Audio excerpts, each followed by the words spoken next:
Hi everyone, my name is Kevin Kotz and I'll be your instructor for History 333, Sustainability in the Ancient World. And I just wanted to make a short video giving you a little bit of an introduction to our class.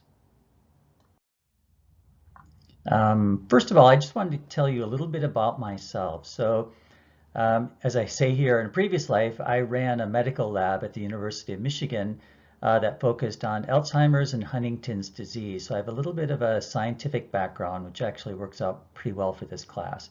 Now I am a historian in the history department. My area is Roman history, and in particular, I focus on religious history in the 3rd and 4th century AD. I'm also a digital historian, so I like to do lots of digital projects, especially with students. I do write a little bit about Roman history and early Christianity.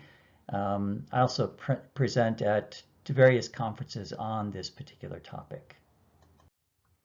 You might be wondering why I'm teaching a class like this. There are, of course, a number of different reasons.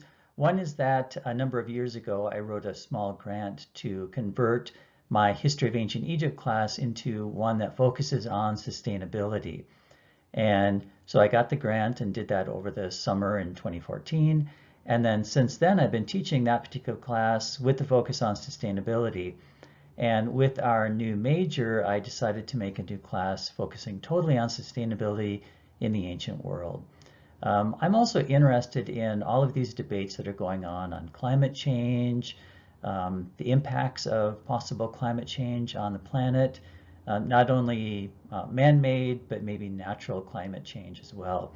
And of course, I also have a selfish reason. I've been interested in sustainability for quite a while, recycling and paying attention to power usage and so on. I also have a 5-year-old, she's almost 6, and I want to make sure that she has a nice, clean planet so that she can have a way of life that I'm used to, which is really what sustainability is all about. The class itself. So this is an interesting class to teach and hopefully one for you to take. You may not realize this, but a lot of times history is a multidisciplinary topic, meaning you not only have to look at what happened in the past, you have to look at ways of doing research to figure out what happened. And sometimes that takes you down different roads, like economic path or linguistic path in the case of Roman history. And you can also look down various scientific paths. And this is what we'll be doing in this class, especially when we're looking at lots of different tables and scientific information to tell us about what happened to the environment in the past.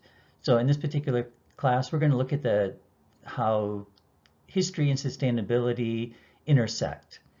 And as I put here, the science reveals the history of sustainability, so I will go into that in a later lecture next week on how we actually look at what's going on in the ancient world and how that can tell us about what was happening. And then we're going to be focusing on a few civilizations during this period. We'll be focusing on particular Egypt, Rome, Greece, and then we'll be looking at what's going on in Central and South America with the Mayans and the Aztecs.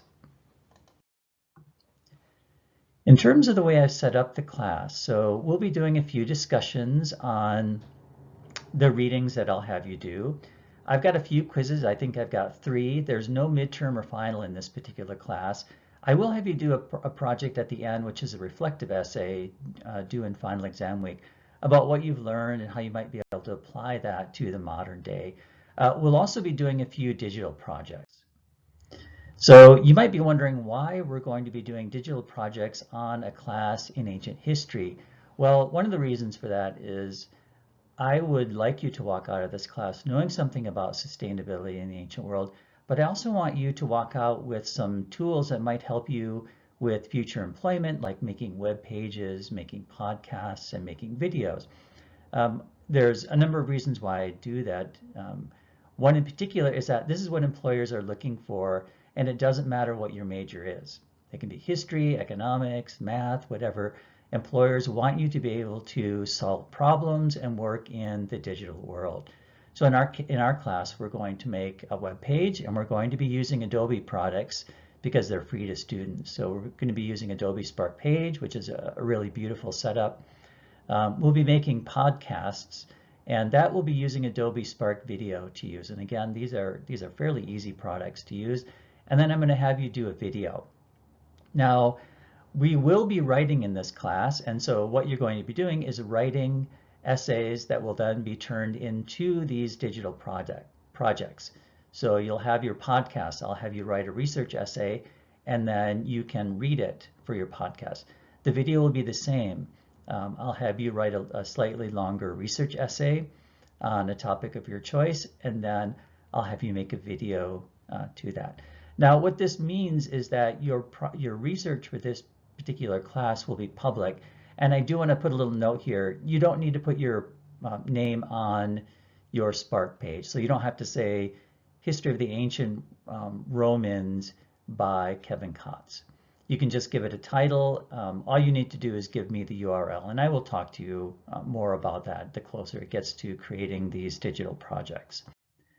And then finally, be sure you read through the syllabus, because I tend to be one of those professors that write very long syllabi, and it's mostly because I want you to get all the information up front, especially in an online class where it's asynchronous, where we don't have a lot of give and take back and forth.